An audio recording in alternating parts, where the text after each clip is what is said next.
नमस्कार दोस्तों, आप सभी का हमारे YouTube चैनल पर एक बार फिर स्वागत है। दोस्तों, कल हमने वीडियो डाला था पशु मित्र भर्ती के बारे में। जैसा आप सभी को पता है कि उसका एक्शन प्लान बन गया है और जल्दी उसके फॉर्म भरे जाने शुरू हो जाएंगे।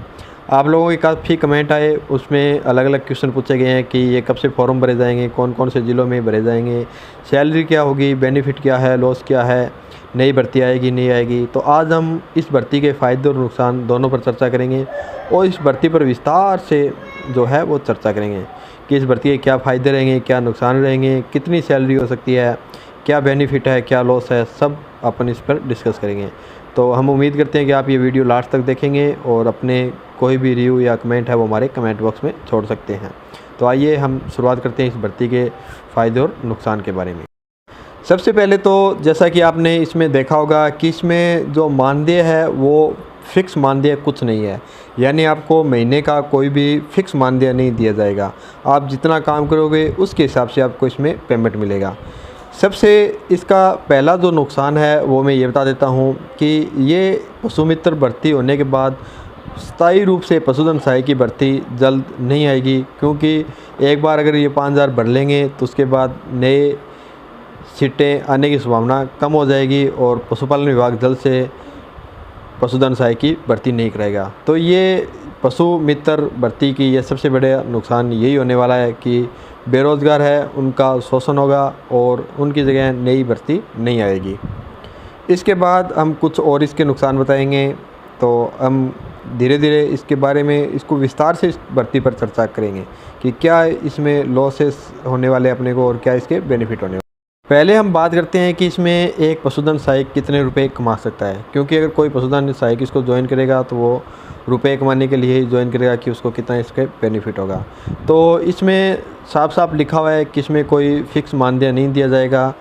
उसके अलावा आप पशुपालक है उससे भी कोई रुपये नहीं ले सकते। अगर आप उनसे रुपये लेते हो तो आप पर कार्रवाई होगी और आपको पशु मित्र से हटा दिया जाएगा। ये इस भर्ती में साफ साफ लिखा हुआ है। उसके बाद आपको महीने के 50 सीआई के टारगेट होंगे, आप 50 सीआई कर सकते हो। ज़्यादा का भी इसमें कुछ लिखा नहीं गया है कि आप ज़्यादा एआई कर सकते हो, परंतु एक जो बढ़िया एआईटी होता है, जो प्रैक्टिशनर होता है, उसके पास 50 ही एआई रहती है, वो 50 एआई कर सकता है। इसमें आप अगर 50 एआई करते हो तो ये मानकर चलो 50 एआई के आपको एक एआई के 100 रुपये मिलेंगे, तो 50 एआई के ये मानकर चलो 2,500 रुपये हो गए। उसके बाद आप इसकी पीडी करोगे तो 50 में से 20 पीडी पॉजिटिव, 20 और 20 10 या 15 पीडी आप ये मान के चलो सेकंड बार में पॉजिटिव आएगी, तो 30 पीडी के आप ये मान के चलो 3,000 रुपये ये हो जाएंगे।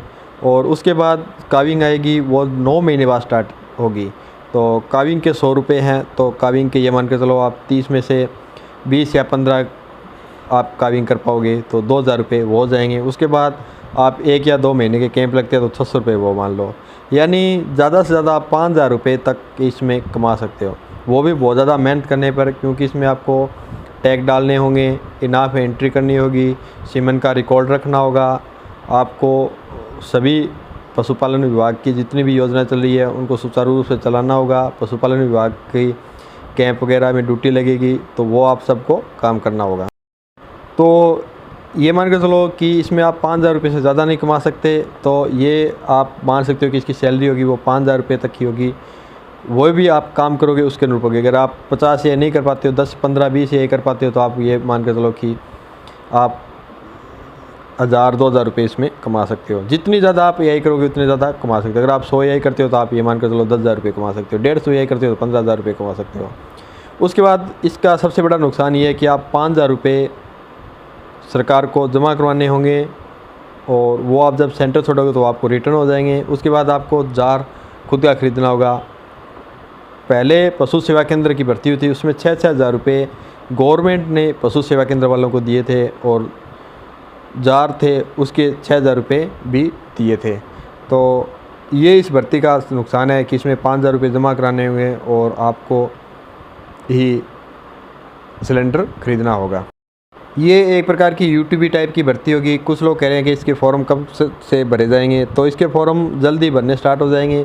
सभी ज़िलों में एक साथ फॉर्म भरे जाएंगे और अपने गांव के आसपास ही इसमें आप फॉर्म लगा सकते हो। जिस ग्राम पंचायत में कोई भी पशु उपकेंद्र या फिर हॉस्पिटल वगैरह नहीं है, वहाँ पर आप ये फार्म लगा सकते हो और उस पर वहाँ पर वरीयता के आधार पर आपका चयन किया जाएगा।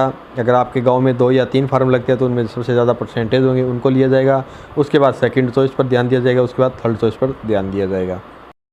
अब बात करते हैं कि कुछ लोग कमेंट करें कि इसमें कोई भी फार्म ना भरेगी, अगर फॉर्म भरोगे तो नई भर्ती नहीं आएगी। तो मैं उन लोगों को बता देता हूँ कि कोई भी इस प्रकार की गलती मत करना, आप इस भर में रह जाओगे। कोई मैं फार्म नहीं भरूँगा, वो भी फार्म नहीं भरेगा।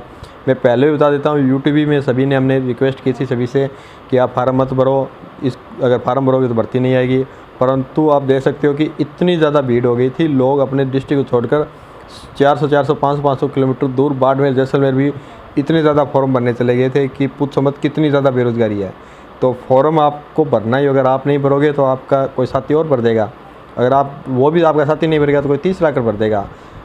जितनी 5000 पोस्टें हैं वो सारी फिलअप हो जाएगी और आप घर पर हाथ बैठे रह जाओगे। या तो इस भर्ती का विरोध करो या फिर आप इसका फॉर्म भरो। फॉर्म ना भरना कोई अपॉर्चुनिटी नहीं है, आपको फॉर्म भरना ही होगा। तो आप इस भ्रम में ना रहे कि इसके फॉर्म ना भरें। सेकेंड ईयर वाले इस भर्ती में अप्लाई नहीं कर सकते हैं, जिसका डिप्लोमा कंप्लीट हो गया है वही अप्लाई कर सकते हैं। और जो अभी सेकेंड ईयर में या फर्स्ट ईयर में है उनके लिए ये भर्ती नहीं है और ये परमानेंट भर्ती नहीं है। आपको 4, 5, 3, 4, 5, 6 साल कितने साल भी इसमें काम करवा कर कभी भी हटा सकते हैं। क्योंकि आपका अगर कहीं पर भविष्य में जिस पंचायत में आप ये काम कर रहे हो वहाँ पर कोई ऑफिसर सेक्टर मंजूर हो जाता है तो आपको वहाँ से हटाकर किसी दूसरी जगह लगा दिया जाएगा। यानी ये प्रकार की ये योजना सिर्फ उन पशुधन सहायकों के लिए अच्छी है कि जो किसी पंचायत में काम कर रहे हैं, जो ब्रीडिंग पर काम करना चाहते हैं, उनको इनाफ की आईडी मिल जाएगी और वो इनाफ में अपने जो सीमन के स्टॉक है वो दर्ज कर सकते हैं। बाकी इसमें कोई ज़्यादा बेनिफिट वाली बात नहीं है। ज़्यादातर इसमें पशुधन सहायक के लॉस ही होने वाला है, क्योंकि फालतू में डिपार्टमेंट की उसकी टेंशन हो जाएगी। जो डिपार्टमेंट से थोड़ा बहुत जुड़े हुए हैं उनके लिए बेनिफिट वाली बात है। जैसे कुछ सदस्य होते हैं जो डिपार्टमेंट से जुड़े हुए हैं, यानी वो रेगुलर किसी हॉस्पिटल या सब सेंटर में जाते हैं, वहाँ पर वो उनकी वैक्सीन वगैरह कराते हैं, उनका ट्रीटमेंट शो करते हैं, तो उनके लिए बहुत अच्छी भर्ती है। उनको इसमें फ़ायदा होने वाला है, क्योंकि उनमें कोई गवर्नमेंट का हेल्प करने की उनका इंटरेस्ट है, तो उनको उनके साथ 4-5 हज़ार रुपये की बेनिफिट हो जाएगा। या फिर उनको कार्य अनुभव है उसका प्रमाण पत्र मिल जाएगा। बाकी जो नए प्रैक्टिशनर है या फिर कोई प्रैक्टिस कर रहा है उसको अभी कभी 40-60 किलोमीटर दूर जाकर अगर इसको ज्वाइन करना पड़ता है तो उसके लिए कोई बेनिफिट वाली बात नहीं होगी, क्योंकि गवर्नमेंट की सभी वैक्सीन करनी होगी और गवर्नमेंट के सभी काम उनको करके देने होंगे। बाकी अगर आप इसमें इंटरेस्टेड है तो इसमें ज़रूर फार्म भरिए, आपको इसमें कुछ ना कुछ फ़ायदा ही होगा, लॉस कम होगा, क्योंकि भविष्य में हो सकता है कुछ इसमें सुधार हो जाए। आपको LN2 बिल्कुल फ्री मिलेगी। सीमन की स्टार्ट में 50 डोज मिलेगी, वो 50 डोज जैसे आप इनाफ एंटर कर दोगे उसके बाद आपको 50 डोज और मिल जाएगी। डोज है उनका वही सेम 30 रुपये आपको वहन करना होगा, परंतु वो आपका रिटर्न हो जाएंगे जैसे ही आप उसमें इनाफ एंटर करोगे, तो वो कोई बात नहीं है, आपका सीमन भी फ्री रहेगा। परंतु आप पशुपालक से 1 रुपया भी नहीं ले सकते। अगर पशुपालक से आप रुपये लेते हो तो आपकी अगर शिकायत हो जाती है तो आपको तुरंत प्रभाव से वहाँ से हटा दिया जाएगा।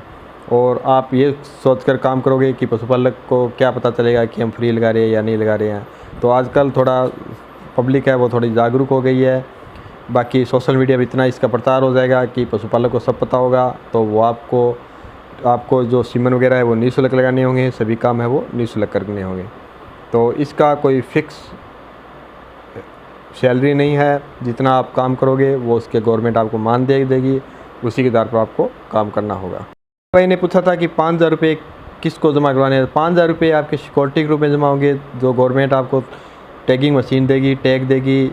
आप जितने टैग लगाओगे या टैगिंग मशीन आप जो कभी सेंटर बंद करोगे आपको टैगिंग मशीन वापस करनी होगी, उसका वो सिक्योरिटी आपको जमा करवाना है। जैसे आप कभी ये पशु मित्र केंद्र बंद करोगे तो आपको वो वापस रिटर्न हो जाएंगे और आपको 5000 रुपये आपके खाते में आ जाएंगे और आपको गवर्नमेंट को जो आपने उनका जो आप सामान दिया है वो उसके वो जमा कराना होगा। अगर आपके वो सामान गुम हो जाता है या फिर आप वो इतना सामान नहीं जमा करवा पाते हैं तो आपके वो सिक्योरिटी में से कट जाएगा।